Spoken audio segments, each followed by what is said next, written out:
My name is Bارولين. I come from Italy. Mates, RC. And we are going to talk about IT cooling. So this is the presentation would give you an idea about the data center design and how can be an efficient design of this data center. So the agenda for today is an introduction to the IT cooling, and we will talk about the market.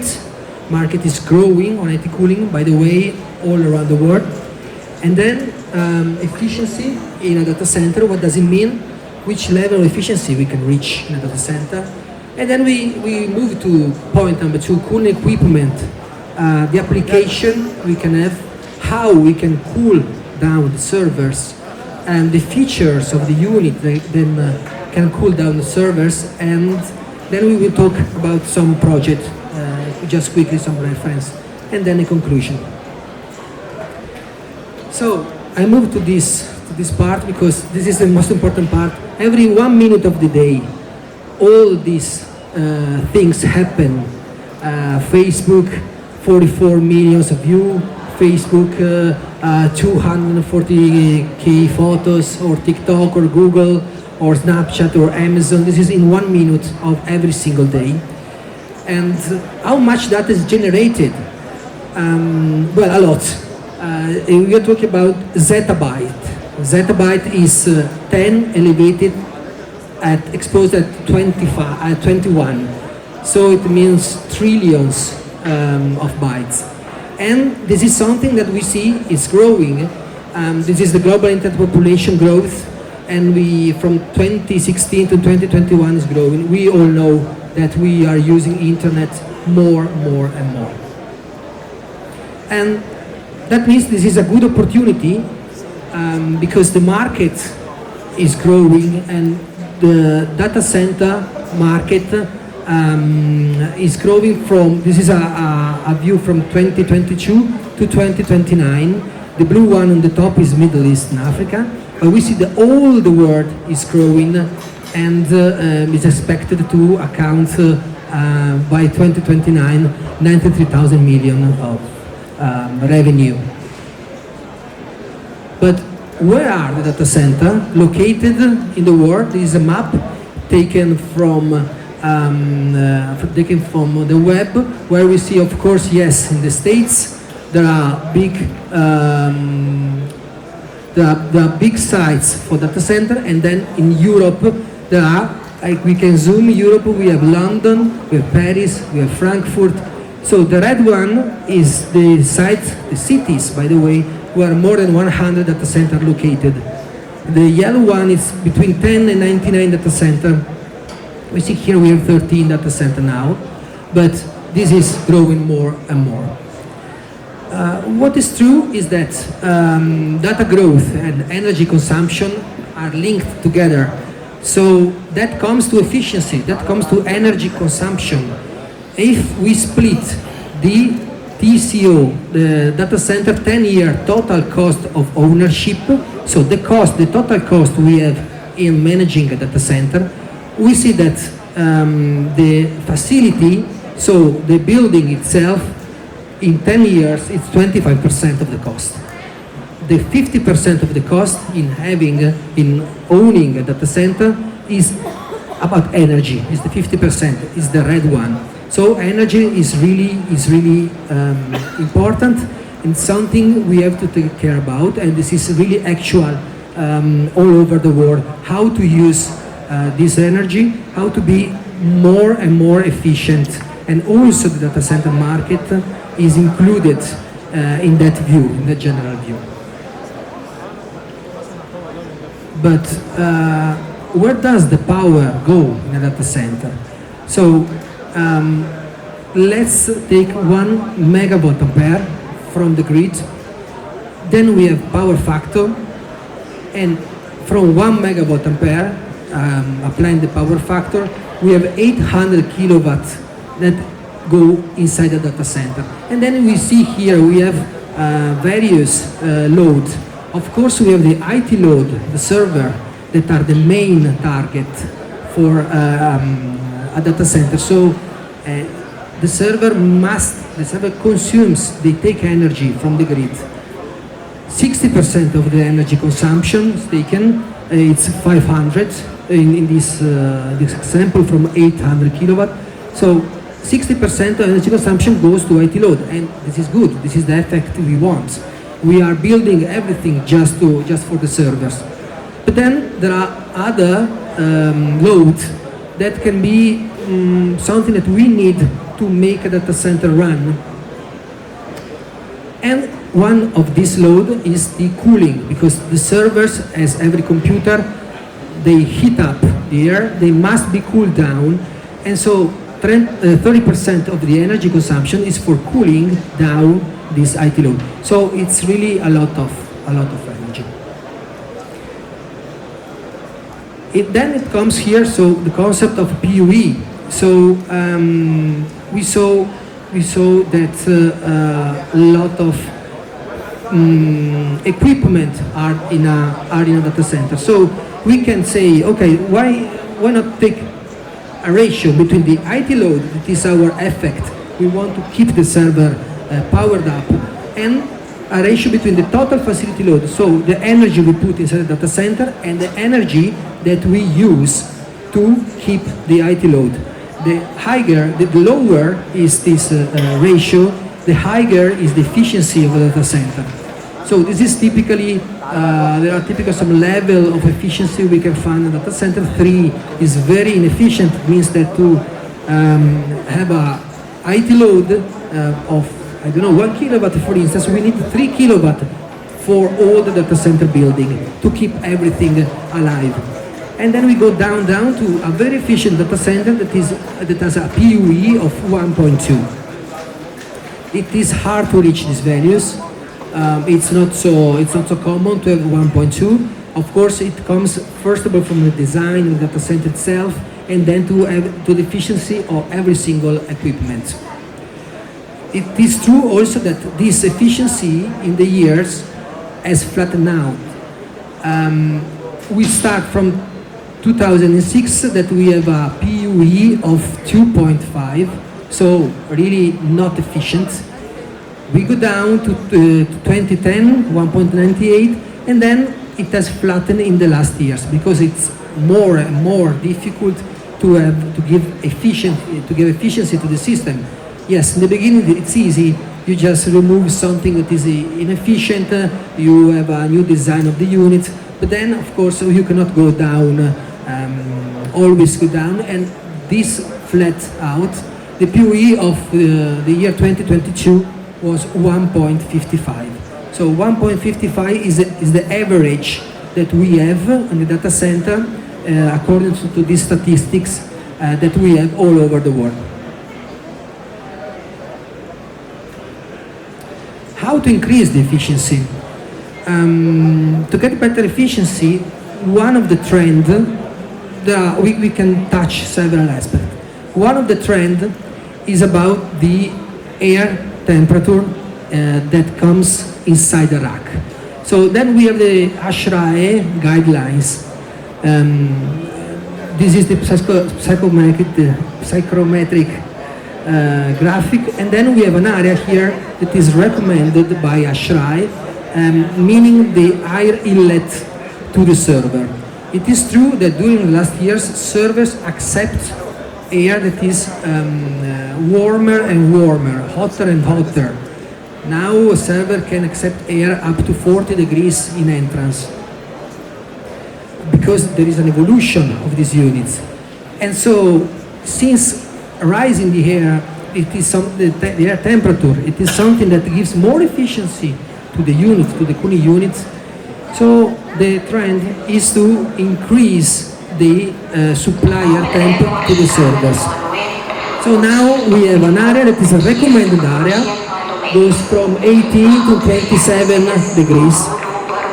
But the trend is in rising the temperature of the air supply temp on the server.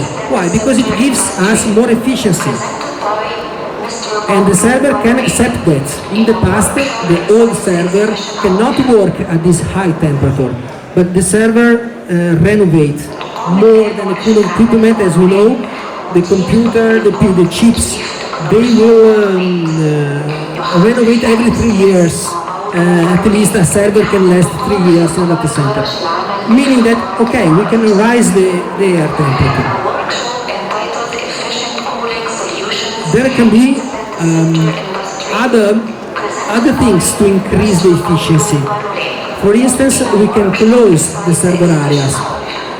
In this case, if you put what is called a containment, the hot air and the cold air will not mix inside a white space, inside a data hall. Because the mixing causes really inefficient solution. Then here we have hot air that is completely separated from the cold one. We can have two solutions. One is the hot air containment and the other one is the cold air containment. What's the difference? In the hot air containment we have hot air inside the unit. The server are producing hot air.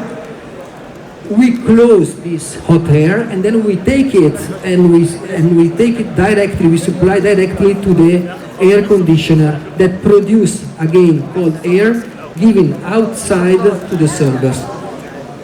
It is more common in the new data center, in the new application, and one of the benefits, for instance, is you have a slightly higher efficiency here than in cold air containment.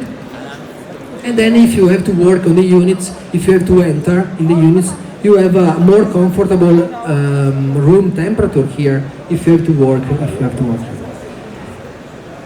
At the opposite, we can say, okay, let's turn the servers and then let's blow the cold air from the air conditioner directly into this cube, directly into this containment.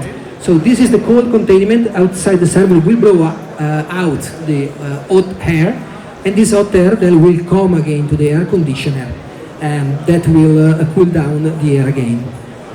So this is a level of efficiency. If we don't have this containment, efficiency of the system drop down. For instance, we can have what are called hotspots that is really that can damage really the servers. This is on the left. This is with no containment at all.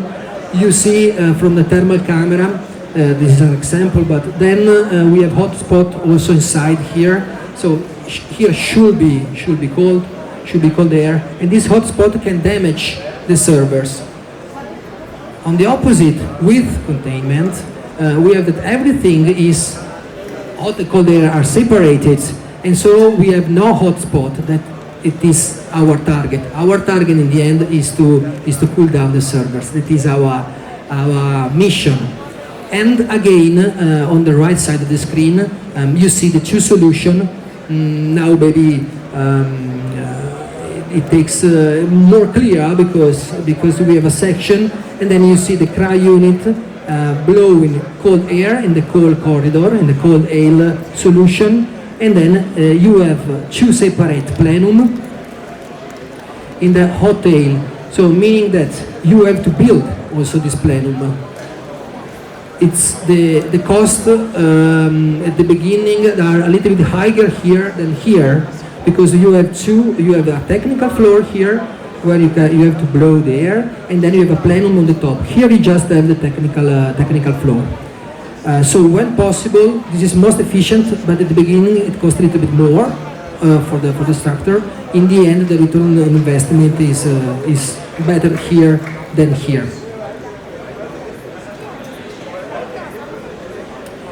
Then, of course, in general, the right way to increase efficiency is to think of the cooling system, is to think the system as a complete system, including the indoor units and the outdoor units. So this is something that we can offer. It is the indoor unit from small one, from the magnetic levitation, free cooling chillers and fan wall. And to reach the efficiency, we have to think that in chilled water system, for instance, but also in DX system, you have an indoor units cooling down the data hall, But this is coupled with an outdoor unit, can be a chiller, for instance, that has a level of efficiency, and this unit must work together. So I would say here the DX range is more, and the small hydronics are more suitable for small application, what can be called enterprise data center. So we can imagine, you have to imagine a company that has a small server or small or medium server, depending on the dimension of the company, and then they have to cool it down. So maybe the best solution is to propose a direct expansion unit or a small hydronic system, meaning a small chiller with chilled water unit indoor. Vice versa, if you have a co-location, hyperscale, big data center, then it comes to big screw chiller, medium big screw chiller, and then indoor, why not thinking about fan walls? That we can talk later on, this kind of solution. So they blow directly, you can see by the way on the right, simple solution. You take the hot air, there is a coil, water coil, fence section, and then you cool down the air. Of course, that kind of unit must work always. We cannot have downtime. It's not like for comfort application where in some way we can suffer a little bit. Here the server are generating heat night by night, during the day, and every day of the year. And of course we don't want our application to go down, so we have to cool them down. So we can say we can divide application in small, medium, large, or extremely large application. The small one, the H, we are talking a lot in those years about H application, Internet of Things, IoT, so this kind of. And then medium, it's enterprise. Also here we are at the enterprise data center. Then we go to co-location, the data center where you can rent a space. You pay for rental space inside data center. Meaning, I build data center, I sell to you a space for your servers. For your server, you put the server inside, and then hyperscale that are owned by the customer, by the final customer. Can be Amazon, can be Google, can be these big ones. Okay, then let's focus on the small, medium application. For instance, we were talking about the X product.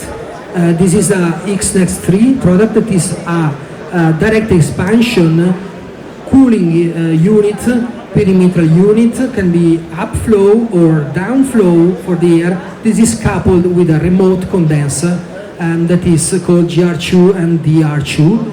And this is a simple system. You have one unit, and this is coupled with the remote condenser. Of course, you can have redundancy. You should have redundancy of this unit, meaning if I need one or two, well, this is my level of unit. Well, I put one more, and if the first one fails, I have the second one that is giving me the cooling, the air, the cold air to the system. How this unit is made? Well, we have inverter compressor, variable speed scroll compressor inside. Then we have inverter fan. The inverter technology on this kind of application is really important because usually data center works at part load, meaning that in general this kind of application work at 50%, 30-50% of the load. Of course, it depends, but usually they work at part load. Then we have an evaporator microchannel coil inside the unit. We have to think that these units are not outdoor units, they are indoor units, and the air is quite clean inside the unit. These units have filters to filter the air, of course. And it's always the same air circulating inside, so we don't have an external factor. And then the interfacing device, of course, the HMI, to control the unit that anyway can be controlled also by BMS. For small medium application, then it comes also to small medium chilled water system. And so we can have a chiller, a small chiller outside, and then we can have water chilled unit, meaning that we don't have a compressor here. Inside the unit is a coil, a water coil, and fans, and what is giving the cold water is the outdoor chiller to the indoor units. Again, to have a good efficiency, we have to think that as a system, a complete system, to get the real benefit from this system.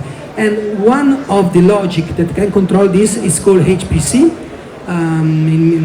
It's called HPC. What is HPC? Allows to connect and optimize the chiller, outdoor chiller, to the indoor unit. It means that if we have water, then we have pump, and pump is part of energy absorption of the entire system.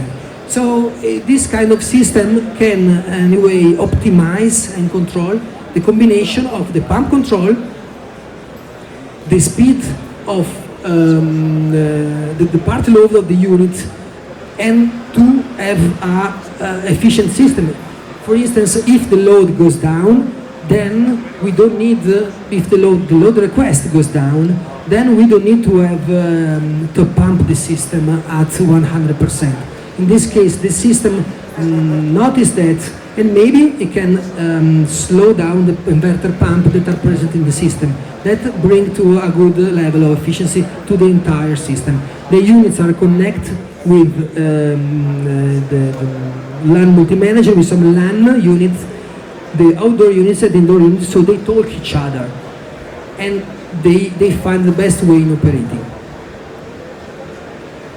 Then we can move to medium-large application. In medium-large application, here we have the chillers and perimeter units. So we start to talk about bigger chillers outside and indoor units inside. Can be a system like that. Can be a system with WNX2. These one are units with two sections, meaning the fans are not included in the unit. We have more space for the coil, and then we can have higher cooling capacity here. We can couple with one or two chiller, and then we have a system that is like that. So perimeter units, they receive the cold water from the outdoor chillers. How these indoor units are made? The inverter, the fan is always an inverter fan. The fan section is separated, and this is important to go the right airflow to all the data hall, and to leave space inside for the coil to reach the efficiency we need to reach inside this kind of system. The cooling section is a heat exchanger coil that is taking the cold water from the chiller. Copper aluminum coil, this is a standard one. And then we have the electrical panel. And so this keyboard display, and this can be connected with the system of with the complete system, with the BMS, of course. Of course, this unit has their own logic, but this kind of application, the BMS is always something present in the system, and the unit must be connected with. We have the filter section that is important. By the way, usually at the commissioning of the unit, this filter are replaced, because at the beginning the air inside the data hall can be dirty. Then you remove the filter, you put in a new filter, and the air is always the same, with some exception of course here, but it should remain the same. The filter anyway is part of the maintenance of this unit. And then the outdoor, and then the chiller. For this medium to big application, the most suitable chiller probably is an inverter screw chiller, like the IFR2Z, that go up to 2.4 megawatts with water 30-20. You see the water here, the water level, the temperature is not 12.7, or we are talking about 20-30 now for a data center. This chiller is designed, optimized for data center, for IT cooling industry, meaning that evaporator is suitable for high delta T. Here we have 20-30, so we have a delta T of 10K.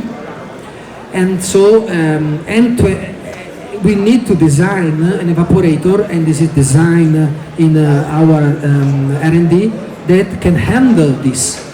Then we have two-level alarm management, high priority alarm, low priority alarm. This is something that is requested in the industry. The faster start, really important. If one of the chiller goes down, for any reason, no power input for instance, when the power input is restored, then the chiller has to switch on in a really fast way because we don't want to have the server burned. So we need to give cooling water as soon as possible. And this is really an important thing. And then of course there are other stuff.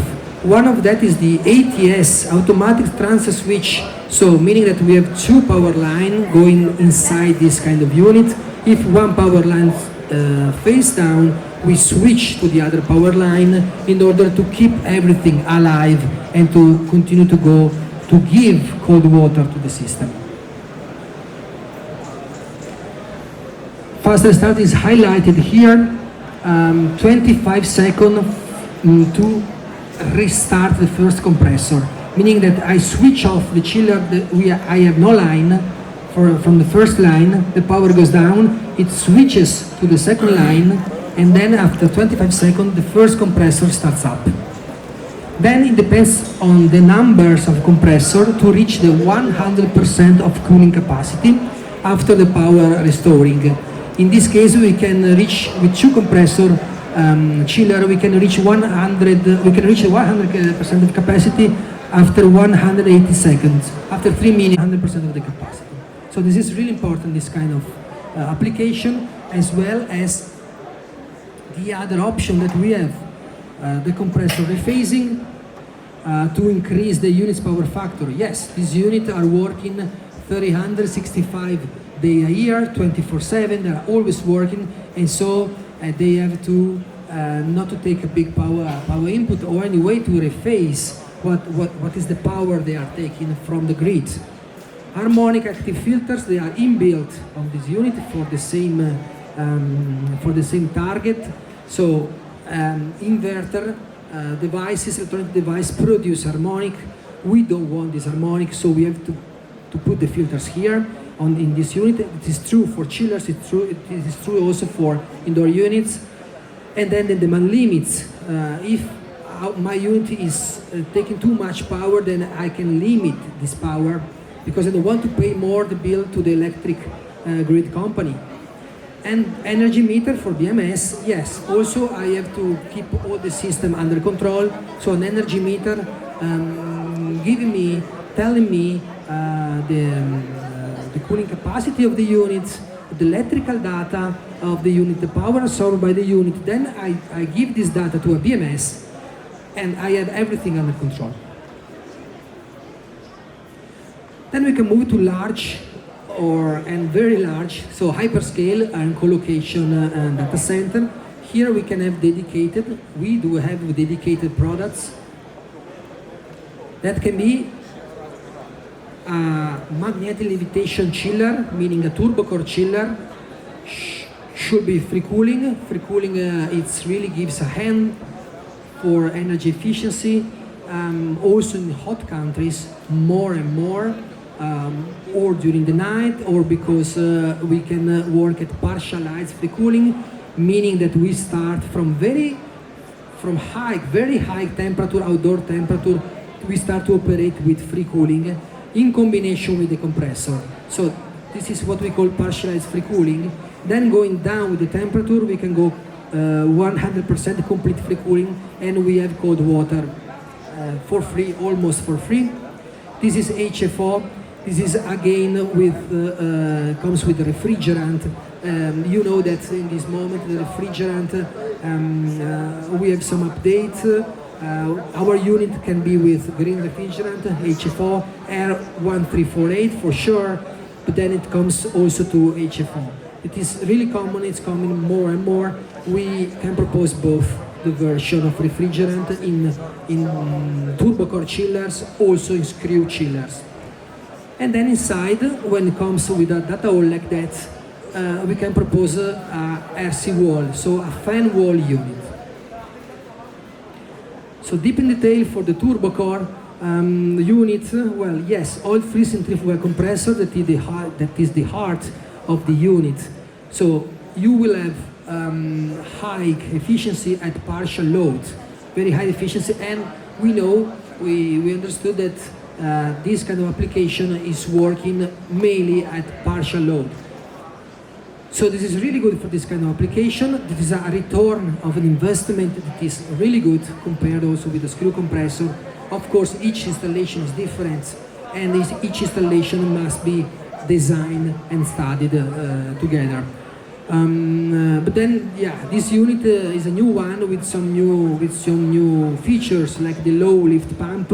This is to extend the compressor operating range, and also, yeah, of course, we have this technology on the condenser coil that is dropping down the condensation temperature, and so giving even more efficiency to this system. To give you an idea, here, if we talk about 42 degrees outdoor temp, if we talk about the container size, we reach 1.5 megawatt with this unit at 42, 1 megawatt, more than 1 megawatt at 46 outdoor temp. This is the cooling capacity we can get from here. And then the fan wall. The fan wall, compared to traditional indoor system, well, it has some benefits. The first one, that we don't need the raised floor. We don't need the technical floor. We just put the unit on the concrete, and I don't have to build up the raised floor and to maintain also the raised floor, because they do have a cost of maintenance. Because you have to clean them up, and you cannot allow the air not to come to your unit. Here you don't have it. Then the airspeed is quite low, so the fan can go down to low speed, meaning an increase in efficiency. You put this unit on the technical corridor, and you have full access for maintenance for these units. They are quite simple units, and that's true, but then they must be really maintainable, must be affordable. They are built up for this target. Meaning, for instance, the filtering surface of the area. This is the new one we just proposed. It has 13% more ER compared to the previous solution we had. The filters area must be as big as possible, not to have pressure drops inside this unit. The electrical box, for this reason, the electrical panel is just one side of the unit, but must be accessible, and everything must be accessible just from this side, not to go inside the data hall to have access to all the components. So this is really a unit that for hyperscale co-location data center, medium data center, it is more and more requested. We saw this trend since 3 years, but then it's going more and more. And then, of course, yes, putting this equipment out of the data room, you have more space available in the data room. We have to also think that data center must be designed for this kind of application, because you need space, the right space to put this unit, and this is why this unit can be thought if we start from the design of the data center. That's the system. We talk about the efficiency not for one unit, not for 2 units, but the entire system efficiency. This is important. And we talk about HPC, that is a system that control logics, that control indoor and outdoor units. If we want to move a step ahead, there are customized products like Clima Pro that can take care about all the system really 360 degrees. So from the probes you can put everywhere in the system. They can be connected. They are connected to the system, to this panel, to this logic. and then the outdoor chiller, and it will maximize the energy efficiency of the system using inverter pumps, optimizing the chiller part load. What if the load request of the data hall goes down? Yes, so we have to start to think about lowering the water flow inside, going inside, and even higher temperature for the water. So this is something that goes to the system. Well, this is a data center we have in Italy.